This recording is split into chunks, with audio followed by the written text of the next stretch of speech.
Hi everybody, my name is Tom and I'm pretty sure you know the situation. You're having a great solo game, chilling around, running some crazy rape trains.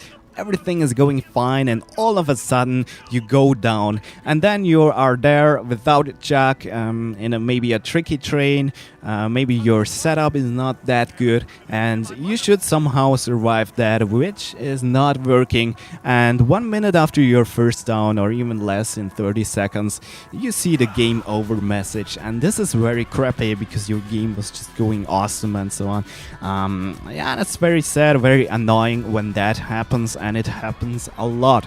So in this video we want to actually see what can we do to avoid those double downs. How can we avoid a second down after we lost all our chuck and everything? First of all, there is a very simple tip. Just prepare emergency exits. So after a down, you can just take this exit, piss off, and then see what you can do. So just make sure you have the teleporters ready in transit. Put the gondola into the right position in Mob of the Dead, or in Die Rise you want to put the trample steam where it makes the most sense. Then you can take further precautions, such as just simply have the shield, have it on your back. First of all, the risk of dying is extremely lowered when you have the shield, and after you got down and then revived by quick revive, the shield is blocking so many hits that it is like you actually had Juggernog, although you don't have it, of course. Other things, just make sure if you can that you have a strong gun, like maybe a ray gun or the vitrolic withering. It just makes it easier to make the path to chuck. Then you can of course have monkey bombs. They are just great after you got down. They are genius-like for it. It's kind of necessary to have it if they are in the map. And you can also save some afterlives. Make sure you do not waste them all. It's pretty obvious. Another very important point is keep doors closed that do not have to be opened necessarily. So I'm here in Die Rise in the starting room running some train. Then I go down, I enter Who's Who, and you will see me opening two closed doors now. I mean, the situation is very tricky, very difficult revive here in this narrow stuff here. But the point is the zombies will not path to me through the closed doors, obviously, because they cannot run through. And that means when I open a door, I can be 100% sure that there is no zombie behind it, as you can see here. And then the revive here is absolutely easy, just thanks to the closed doors. Now let's have a look at what you can do while you are down, while you are getting revived. So you notice here I'm observing the zombies. That is very important. Have a look where they are going to. We saw there a lot of zombies went up to the farm and somewhere at that tree and so on. And with that knowledge I can actually plan my way. So let's just have a look at the replay here.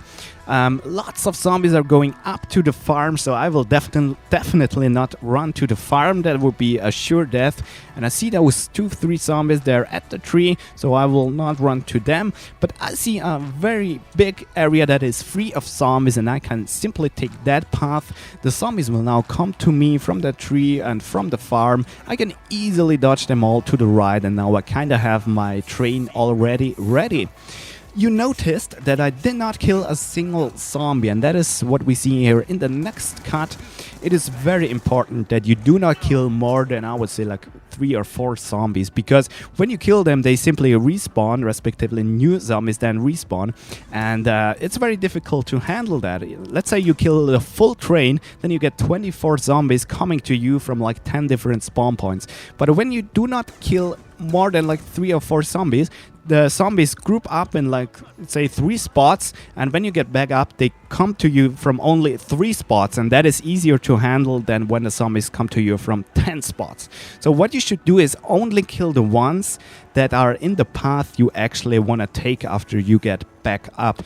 Now, basically, there are three things you can do after you get back up, and let's actually have a look how those scenes we have just seen before continued. So here I was in that farm, I dodged the zombies to the right, I organized them into a horde, and what I want to do now is I just want to finish the round here, basically. So I do not run towards Chuck right now. I first of all want to finish the round. We see it's round 16. I already played the round quite a little bit, so there is maybe one or two more hordes, and then in the end of the round I can leave like 3 or 4 zombies or so. I would not keep only one, because keeping only one is always risky. If he took damage, he will then die and the next round starts. So keep maybe 3 or 4 to have one left for sure. And I will just finish the round here. I just want to do that only on spots that are extremely easy, like the farm is probably the easiest terrain in the whole Black Ops 2. And when I get an insta-kill, I do not want to knife a big horde, because I could easily get hit by 2 zombies. So I just want to knife single ones, if any. I mean, I better use my guns. And after I have only 3-4 zombies left, I start to use the teleporters. Those 2 zombies that then maybe follow me are no problem to handle. I can run to Chuck as soon as I reached the town, buy it safely. There is no zombie here because the round is over. It's like only that one guy or 2 guys left. Very easy, very simple. Just make sure that you can handle the train you're doing without Chuck when you do that, so that you do not take too much risk. It's a very risky thing, but sometimes it's the right decision. The second thing you can do is reducing the time you have to play without Chuck. So let's have a look what happens here in this Die Rise cut. I went down in the cafe and I just want to gather up the zombies like we did before. I want to handle the zombies that went to random locations and now come to me again after I got up. I want to bring them into an organized horde. This is very important. I do not want to go directly to Chuck, because the zombies are there spread all over the place and I would face a lot of them in my front. That would be problematic. But after I could gather them into a train, I have all of them behind me organized in the horde, in the train, and not a single zombie will spawn into my front, and then it's very easy to run to Chuck that way. You just want to make sure to keep a close distance to your train so that no zombie respawns. The last option you have is take one of the emergency exits like a teleporter, or just run away, run as fast away as you can from the train. Then you will gain too much distance to your train and you will face new zombies in your front. As long as I take the teleporters here in transit, this is not a big deal because the teleporter is created normally before the first zombie comes to me. So I just teleport until I reach Chuck. And now I have to keep in mind that 24 zombies are spawning right now in a town here, and it's likely that 2 or 3 spawn right next to Chuck and they can kill me before I actually can buy the perk or while I'm drinking the perk. Therefore I threw that monkey bomb there. So it's very important to keep in mind that you do not have an organized horde behind you. It's just the fact is just that they spawn from everywhere and they can then kill you before you could actually buy your Juggernaut. So keep that in mind. I do not especially like this because it's just tricky to handle a new spawn without Chuck. It's way easier to gather them up usually and then take your train with you and go wherever you want. In Die Rise, the situation is often different since we have Who's Who. Who's Who is very interesting, very freaky perk. So let's actually have a look what we can do here. What happens here, I'm getting blocked or respectively cornered by the box that is on the roof and I enter Who's Who mode. Now the first thing I can do is I can revive myself. This is extremely dangerous. Keep in mind that you can get a game over here very, very quickly. When you die with your doppelganger, the game is over. So what I want to do here is I want to organize my train. This is a common reviving strategy. I want to organize my horde once more. Then I want to lead them away. You see me here. I'm trying to collect them all down here. And then I go back to my down character and can revive revive him safely. Important here is just take your time. You got 45 seconds. That's quite a long time. Often you get a game over when you try to revive yourself, and therefore it's not always the best solution. Let's see what else we can do. We can actually make use out of our quick revive. So when we die, we enter doppelganger mode, and what we can do now is just wait until the 45 seconds have passed. You want to keep it safe, of course. Notice, by the way, the prepared trample steam. Nice exit here. So I jump over to the power building. This is maybe not the best spot here because it's narrow, and here again, very narrow, this ramp. Could be that I get a zombie into my front and then getting killed, so it's not the best solution. But I just take a turn around the half of the map just to show you how long 45 seconds actually are, and in case you want to revive yourself, just take it easy. And you see me here reviving myself, but I actually abort it to show you what happens when we let the 45 seconds pass.